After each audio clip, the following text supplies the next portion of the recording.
नमाज वाले घर में कुत्ता नहीं रह सकता। अगर तुम अपने दीनी फराइज अदा नहीं करती तब भी हमारे मामलात का एहतराम तुम पर लाजिम है। वाह वाह, क्या बात है। अस्सलाम वालेकुम। वालेकुम अस्सलाम। होटल का मामला तो देख लेंगे, लेकिन इसमें आपका क्या फायदा है? बंदा बिल्कुल काम का नहीं लगा मुझे। हमें भी वो बच्चा समझ बैठा है। हाँ? उसकी बेटी को देखो जरा, वो कितनी अच्छी है और बाप कैसा निकला।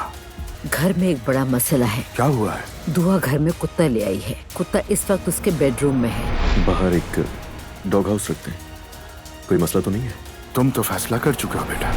क्या करें, इसे वापस सड़क पर ले जाकर छोड़ दें ताकि ये मर जाए वहाँ? ये मरता है तो मर जाए, किसी को कोई फर्क ही नहीं पड़ता यहाँ। ये हमारी बहू की जुबान कुछ ज्यादा नहीं चलने लगी है, मुझे लग रहा है।